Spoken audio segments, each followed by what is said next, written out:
Diamond হারবারে নামলেও সন্ত্রাস বিরোধী অভিযানের মার্কসম্যান।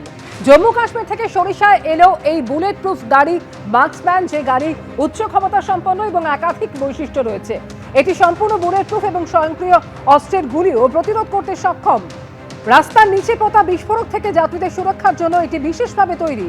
360 ডিগ্রি নজরদারি চালাতে পারে এই গাড়ি। চারপাশে পর্যবেক্ষণের জন্য ছোট ছোট ভিশন পোর্ট এবং ফায়ারিং স্লট রয়েছে। এছাড়াও রয়েছে উচ্চ গতিশীলতা, অর্থাৎ কঠিন রাস্তা বা গ্রামীণ এলাকায় সহজে চলাচল করতে পারে। একাধিক জওয়ান বহনের ক্ষমতাও রয়েছে। একসঙ্গে 6 থেকে 8 জন সশস্ত্র জওয়ান নিরাপদে বহন করতে পারে।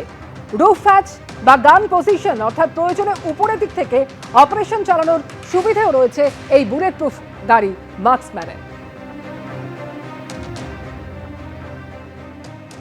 যে ছবি আমরা দেখাচ্ছি সিআরপিএফ এর তরফ থেকে, এই গাড়ি যেগুলো জম্মু অ্যান্ড কাশ্মীর থেকে এসছে সেগুলোয় কিন্তু সিআরপিএফ আধিকারিকরা সেই গাড়ি নিয়ে এলাকায় এরিয়া ডমিনেশনের যে কাজ সেটা শুরু করে ফেললেন।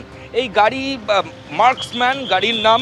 মূলত এটা বিভিন্ন জায়গায় ব্যবহার করা হয়, তার মধ্যে যেখানে সন্ত্রাস হয় এবং যেখানে মূলত দাঙ্গা হয় এবং ভিআইপি সিকিউরিটির ব্যাপার থাকে, সেখানে এই ধরনের গাড়ি কিন্তু ব্যবহার করা হয়।